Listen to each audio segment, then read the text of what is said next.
lecture, we have seen few chemical reactions of haloalkenes, and we stopped at the difference between the SN1 and SN2 reaction. There we had seen few points of differentiation between the unimolecular nucleophilic substitution reaction and the bimolecular nucleophilic substitution reaction. Before we proceed further in the differentiation between the two, that is SN1 and SN2, we need to understand a small phenomenon which is related to light, and that is optical activity and optical isomerism. So it is optical activity and optical isomerism. This optic word is related to light, and you all must be familiar with the term isomers. That is the compounds which have the same molecular formula but different structural formula are the isomers of one another, and this phenomenon is isomerism. So here we will see the isomers which are related to the rotation of light, that is the optical isomers.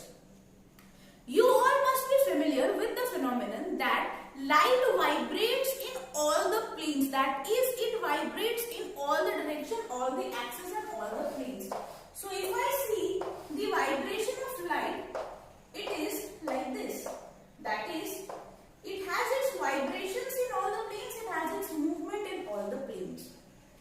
But if we pass it through a substance which makes it rotate or vibrate in just only one plane, suppose we pass it through a substance and after coming out from that, the vibrations are restricted or constrained to only one plane, then this light which has its vibration constrained in only one plane is known as a polarized light, and this substance or this material through which we have passed the light for removing the other plane vibrations or making it vibrate in only single plane is known as a polarizer, and this is polarized light. Those who are very fond of goggles must have heard this term polarizers. They use polarized glasses so that all the beams of light they just don't have those scorching light in their eyes. Can be used at the time of day or at the night. So the light which has its vibration restricted to only one plane is known as this polarized light. And now when we pass this polarized light through certain substances, they have the capacity or the capability to rotate the plane of this polarized light either in the clockwise direction or in the anti-clockwise direction. So all those substances which are able or which are capable of rotating this plane polarized light are known as optically active. Okay, so optically active substances would be those substances which are able to rotate the plane polarized light either in the clockwise direction or in the anti-clockwise direction. Let's just have a very simple example for this. And along with the example, we will study few more phenomena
compound. Now if I pick this mirror image and when I try to put on this, it will cover it. That means that its mirror image is superimposable on that. And such substances whose mirror images are superimposable on the actual substance are optically inactive. That is, such compounds will not be able to rotate the plane polarized light. So now if I give you a very simple example of what is superimposable, you can just take your hands. If I take my left hand and my right hand in my palms and if I try to put it on this, does it completely overlap?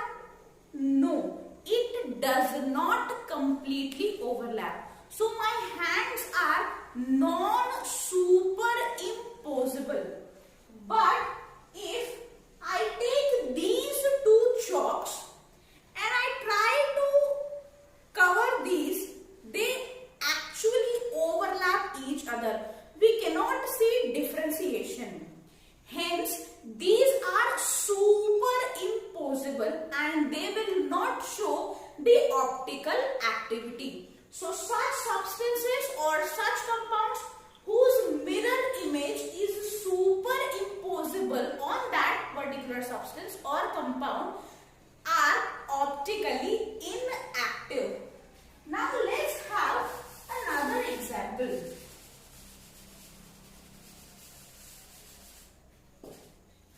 Suppose I have a carbon whose all four valencies have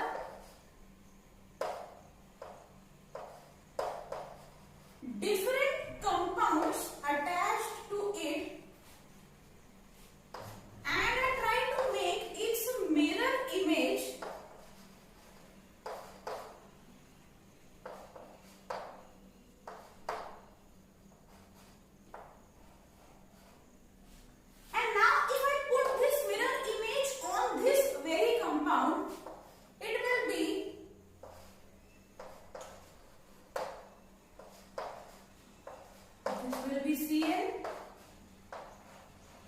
this will be Br.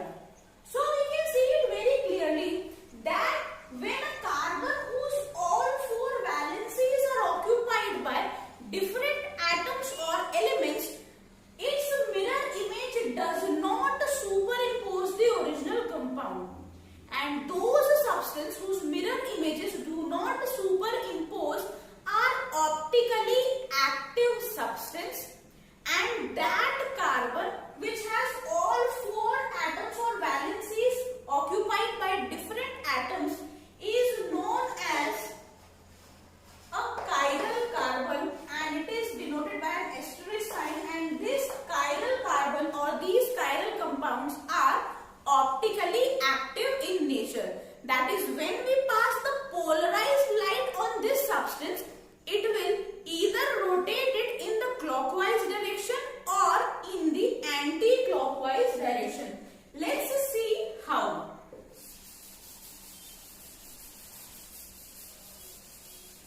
So a chiral carbon is a carbon which has all four valencies occupied by different atoms, and an achiral carbon is that particular carbon whose all four valencies are common or which doesn't have different valencies or different atoms attached on the valence packets. If I have, suppose, this compound,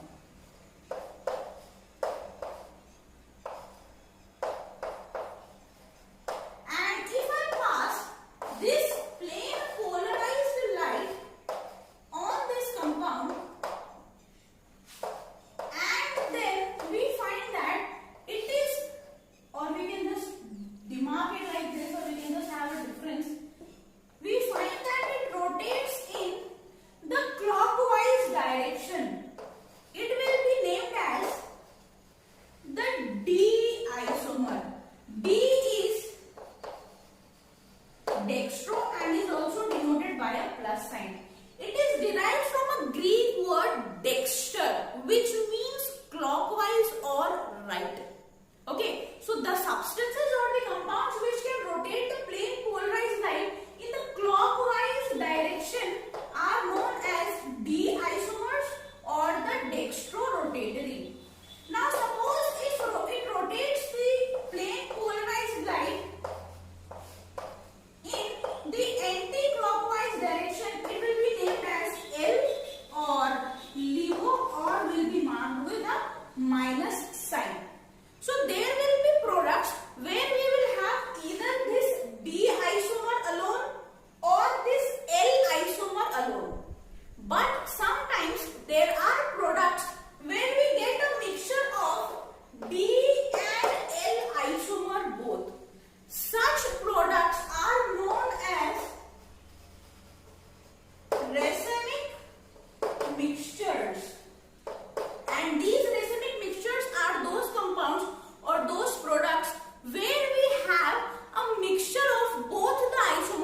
Those will be known as the racemic mixture.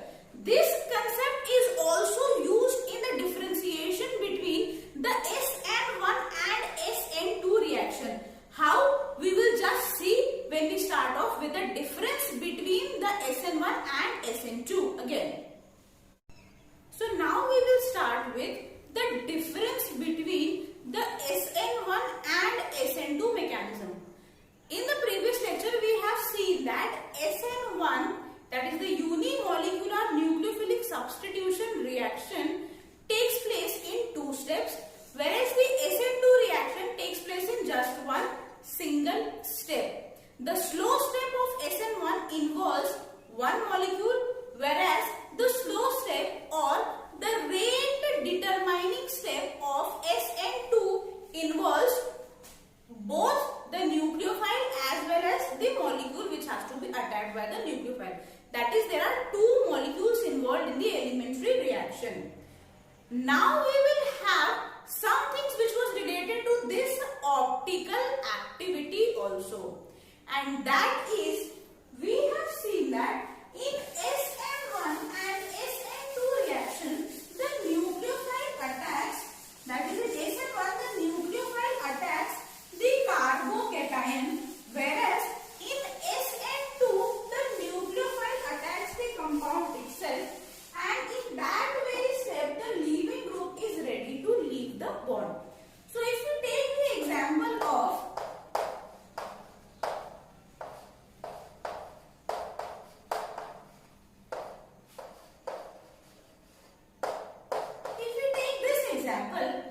this is our leaving group, that is Br is our leaving group, and suppose if I have this nucleophile OH minus, it will attack C, that is the carbon, and at the same time this Br will be moving out. That is, there will be a transition state formation in this reaction. That is, the bond between C and Br will become weak, and the bond between this nucleophile and carbon will start becoming strong. This hydrogen is also getting a place over here. So this is a transition state where the valency of carbon is 5. So at that particular time when this Br and C bond becomes the weakest, it breaks down and it will form Br minus ion. Now if I form it in the form of a structure, just suppose one example. Suppose you have a table. Imagine the top of the table as the plane where the carbon is lying. Okay, so this is the plane where that carbon is lying.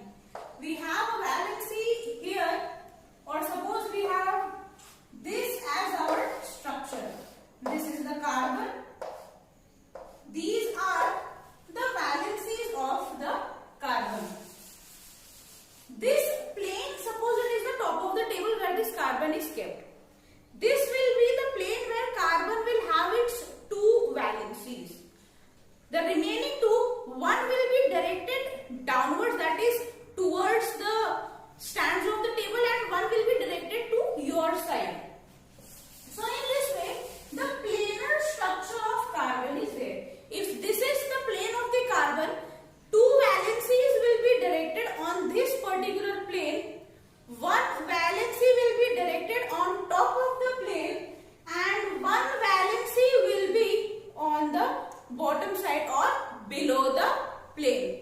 So when the nucleophile attacks in the SN2 mechanism, in that particular time, the leaving group and the nucleophile cannot be from the same side, because the leaving group needs space to go out, the nucleophile needs the space to come in.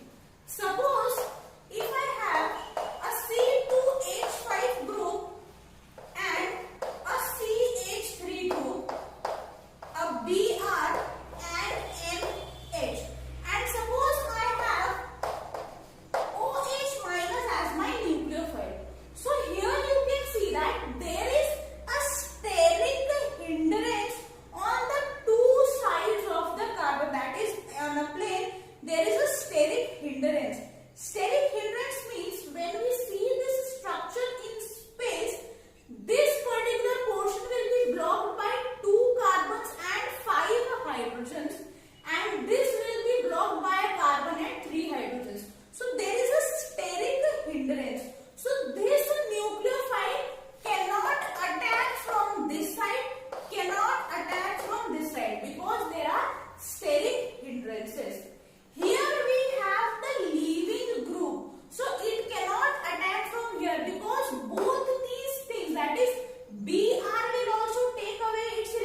here we have the hydrogen, or we can interchange this. Here suppose if we have CH3 and here if we have hydrogen.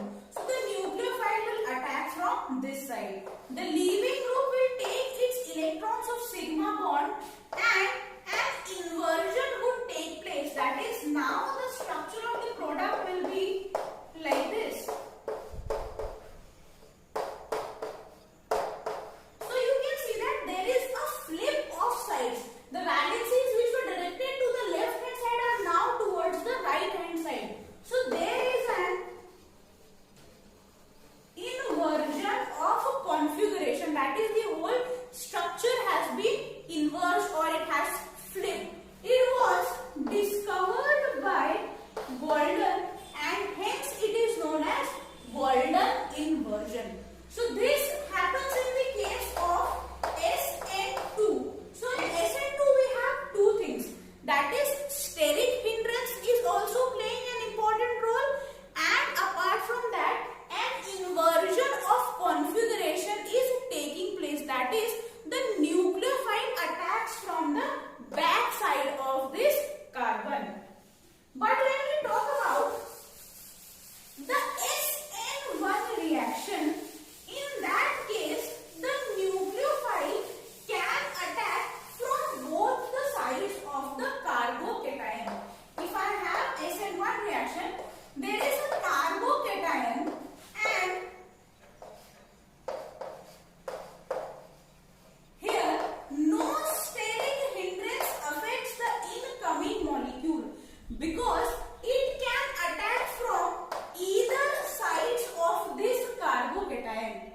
If we have a strong nucleophile, that is, if we have OH minus, if we have benzene, if we have methylamine or any other strong nucleophile, it can attack from the back side of this carbocation.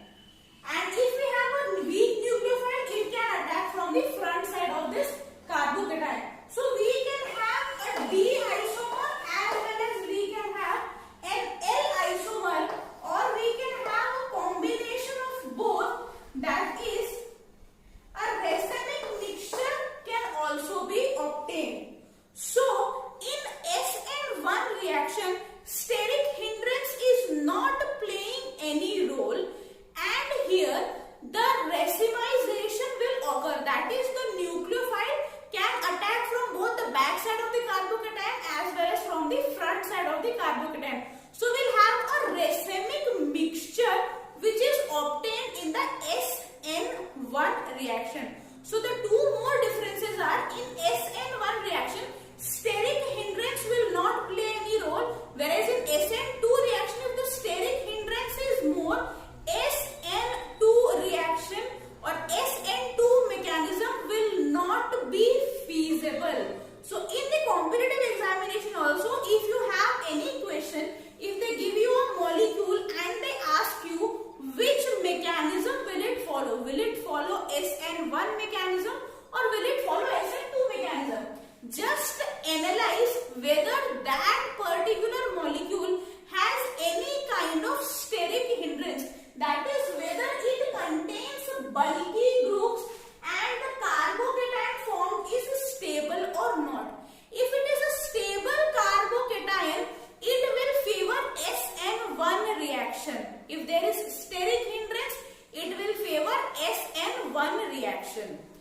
Apart from that, in the SN2 mechanism, we have seen the inversion of configuration because the nucleophile attacks from the back side. And why that inversion has occurred is that, suppose I have a C2H5 group and I have a CH3.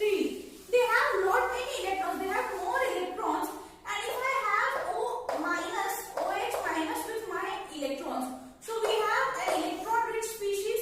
Here also we have many electrons and here also there are n number of electrons. So these electrons will repel each other. Same, these electrons will also